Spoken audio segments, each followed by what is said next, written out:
하반기부터 달라지는 경제 정책들이 있습니다. 오늘부터 유류세 인하폭이 37%로 확대되고요. 전기요금과 가스요금 등 공공요금도 인상됩니다. 하나하나 짚어보겠습니다. 김광석 한국경제산업연구원 경제연구실장 전화 연결됐습니다. 실장님 안녕하세요. 네, 안녕하세요. 네, 팬입니다. 저도 팬입니다. 네, 너무 반갑고요. 유류세 인하폭이 기존 30%에서 37%로 확대가 됐죠. 네, 오늘부터는 주유소에서 이제 주유하실 때, 값이 좀 내려갔구나, 이렇게 실제로 체감할 수 있는 게 가장 중요할 텐데 말이죠. 휘발유와 경유, LPG 부탄이 각각 리터당 얼마씩 인하가 되죠? 일단 유류세 인하폭이 그렇게 확대되면서 휘발유는 리터당 57원, 경유는 또 38원, LPG 부탄은 리터당 12원의 인하 효과가 기대됩니다. 네. 다만 이제 국제 유가 오름세가 계속되고 있고요.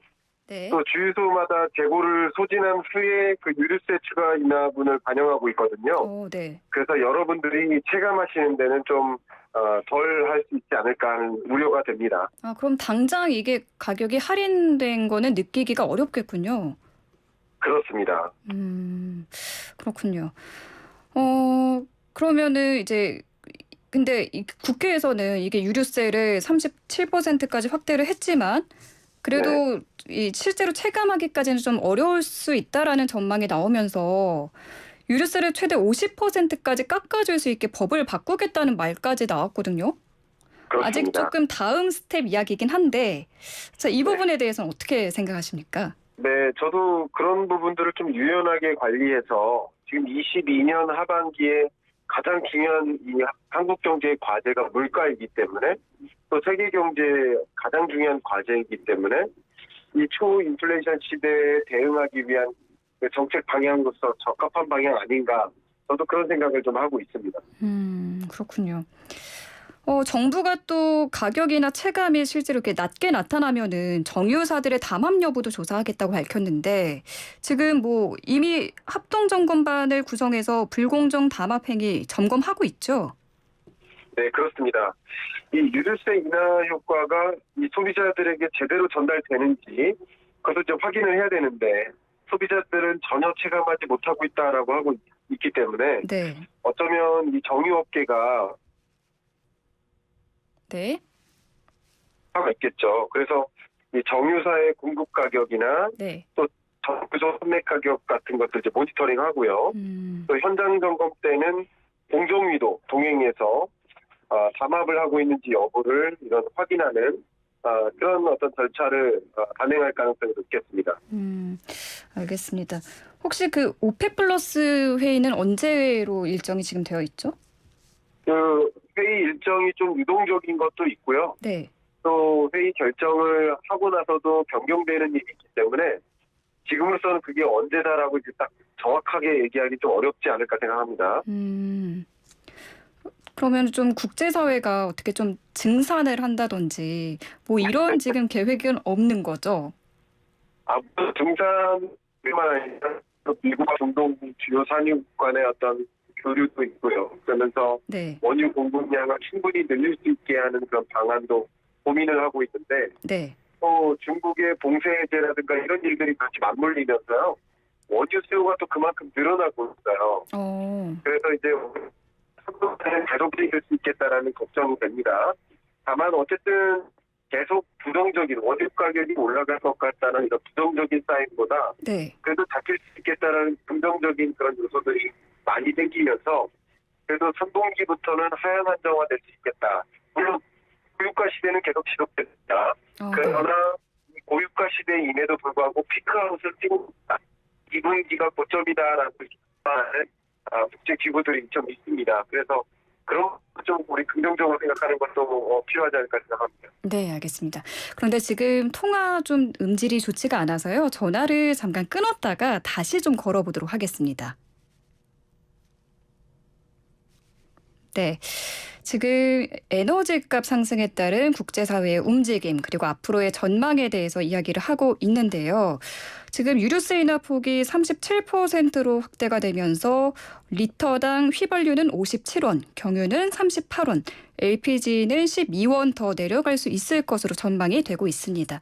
네, 전화 연결이 다시 됐다고 해서요. 다시 실장님과 이야기해 볼게요. 네, 여보세요? 네. 네, 잘 들리시죠? 네, 저는 잘 네. 그러면 지금 에너지 값이 고점을 찍고 이제 내려올 것이다. 이렇게 전망을 하신 건가요? 네, 특히 유가 같은 경우는 2분기를 현재 네. 고점으로 생각하고 있고요. 3분기, 4분기라고 굉장히 유가가 하락한다, 뚜렷하게 하락한다 이렇게 생각하기 좀 어렵지만 네. 2분기가 그래도 고점을 찍고 굉장히 완만하게 하향 안정화된다 이렇게 생각하시면 좋을 것 같습니다. 그래도 희망적인 이야기네요. 네, 그럼 이제 전기 요금 이야기를 좀 해볼게요. 오늘부터 전기 요금이 인상이 되는데 얼마나 오르는 거죠? 네, 걱정이 많이 됩니다. 이제 전력 보릿고개 오는 게 아닌가 이런 생각도 좀 들고 있고요. 네. 걱정되는 부분도 굉장히 많은데 특히 이제 전력요금은 안 쓰이는 데가 없잖아요. 그런 관점에서 이 전기요금 부담은 굉장히 클 수 있겠는데 네네. 일단 4인 가구를 기준으로 했을 때 평균 월 1,535원 정도 부담이 늘어날 것으로 생각하고 있고요. 네. 가구당 이런 평균 1,535원 정도 이렇게 늘어나는 그런 부담, 또 가스요금 같은 경우도 대략 월 2,220원 정도의 부담이 늘어날 것으로 이렇게 판단하고 있습니다. 근데 지금 이게 일반 가정집에서도 이 전기요금이 오르면 참 문제지만 제가 아는 지인 중에 그 PC방을 운영하시는 분이 있는데 이분 자영업자들도 정말 큰 걱정이잖아요. 지금 전기요금이 오르게 되면. 맞아요. 아이고. 그래서 정말 네. 김밥 가게 할머니를 보통 예를 많이 들고 있는데요. 네. 단무지 가격도 오르고 햄 가격도 오르고 김 가격도 오르고 다 오르는데 김밥 가격을 못 올릴 수가 없잖아요. 네. 근데 올리자니 손님이 줄까 봐 걱정이 되고 이제 전기세까지 올라가니까 가스요금까지 올라가니까 도저히 올리지 않을 수가 없는 굉장히 어려운 환경에 놓여 있다 해석할 수 있겠습니다. 근데 김밥 값을 또 올리자니 손님이 끊길까 봐 걱정이시고. 그렇죠. 참 이러나 저러나 어려움이 많은 시기인 것 같습니다. 그런데 올 여름이 작년보다 더 더울 거라는 예측이 있고 또 장마가 끝나면 폭염이 또 오잖아요. 그러면은 네. 전력 수요는 늘어날 텐데 전력 네. 수급이 수급이 좀 불안해지진 않을까 싶거든요. 어떻게 보십니까? 저도 그 부분이 좀 제일 걱정이에요. 그 예비 전력이 5년 내 최저치라고 합니다. 그래서 지금 판단에서는 여름에 블랙아웃이 가능하다라고 추산도 하고 있고요. 최대 전력 수요가 통상 8월 둘째 주거든요. 네. 전력 공급 예비율이 지난해보다 절반도 안 됩니다. 그렇기 때문에 정말 전력 보릿고개 오는 거 아니냐는 그런 걱정도 같이 도는 마당에 또 전기요금까지 올라가니까 네. 정말 걱정이 이만저만이 아닌 그런 상황이라고 볼 수 있겠네요. 근데 지금 이렇게 진짜 물가가 다 오른 상황에서 전기요금 인상을 단행한 게 한전의 적작폭이 너무 크다라는 이유도 있었잖아요.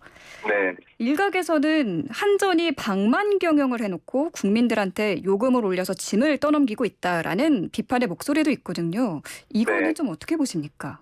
네, 저도 좀 비슷한 생각을 좀 가지고 있어요. 이제 기획재정부가 재무위험기관으로 지정을 했거든요. 그래서 네. 적극적으로 관리해야 된다라고 보는 건데 수익성은 떨어지고 부채는 쌓여 있어요. 그게 방만 경영이거든요. 근데 어떻게 보면 이 재정 상황을 개선하기 위해서 또 전기요금을 올리는 그것이 또 국민들에게 가중되는 가뜩이나 물가 상승 압력이 고충인데 또 다른 물가 상승 압력이 작용하는 정말 이중고 삼중고를 겪는 그런 과정이지 않나. 그래서 경영 효율화를 이룰 수 있도록 정부가 좀 가이드라인을 마련하고 그런 방향으로 정책적으로 움직이는 게 필요하지 않을까 그런 생각을 해봅니다. 네. 그러니까 이번에 킬로와트 시당 5원을 인상했는데 한전에서는 이것만으로 적자폭을 해소하기는 역부족이다. 이렇게 네. 이야기를 하거든요. 그러면은 10월에 그러니까 4분기에 또 추가 인상할 가능성이 있을까요? 예, 그렇습니다. 이미 예견된 이야기인데요. 오는 10월에 전기요금, 가스요금 둘 다 동시에 인상되는 그런 시나리오를 이미 생각하고 계시면 될 것 같습니다. 또 오른다고요? 북한에 8월이나 9월쯤에 그렇게는 안 된다라는 어떤 정부의 방침이 갑자기 긴급하게 들어서지 않는 한 네. 그렇게 전제하고 우리가 경영 의사결정하면 좋을 것 같습니다. 그렇군요. 오는 10월에 전기요금과 가스요금이 또 한 번 동시에 오를 수도 있다. 그럼 가스요금도 오늘부터 같이 인상이 됐는데 일단 가스요금은 얼마나 오른 거죠? 네, 뭐 전기요금도 그렇게 올랐지만 가스요금도 가구당 이제 4인 가구를 기준으로 이제 추산을 해보면요, 네. 월 평균 한 2,200원 정도의 부담이 늘어납니다. 2,200원. 그러니까 굉장한 부담인 거죠. 아이고, 그렇군요. 근데 또 최근에 또 전기차 타시는 분들이 많이 늘었는데 전기차 충전 요금도 오늘부터 오른다면서요. 예, 맞습니다. 전기차 충전 요금 자체가 오른다기보다는 전기차 충전 요금 특례 할인이 적용되어 왔는데요. 예, 그 특례 할인이 이제 끝나는 거라고 볼 수 있겠죠. 그래서 2017년부터 전기차 보급 확대를 위해서 이 전기차 전기를 충전할 때 기본 요금을 할인한다든가 하는 이런 특례 할인 제도를 도입해 왔는데 네네. 이것이 이제 종료되는 것이죠.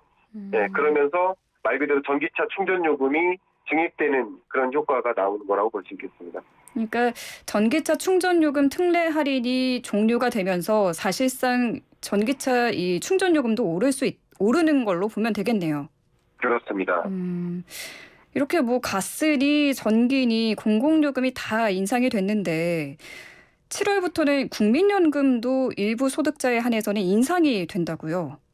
네, 그래요. 7월부터는요, 월 524만 원 이상을 버는 고소득자죠.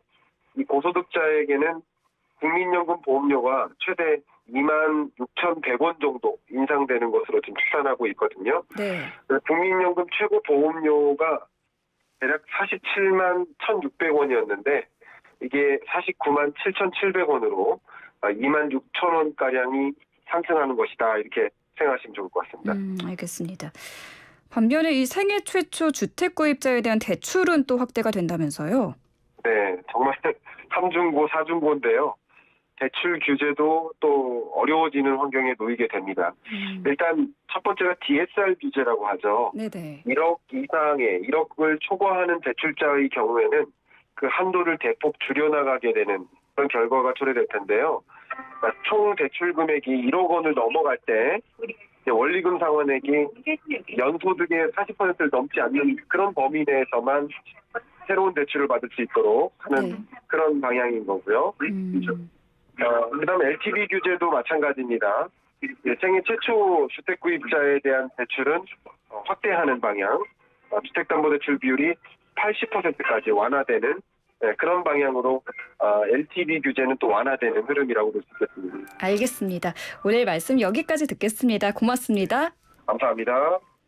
지금까지 김광석 한국경제산업연구원 경제연구실장과 함께했습니다.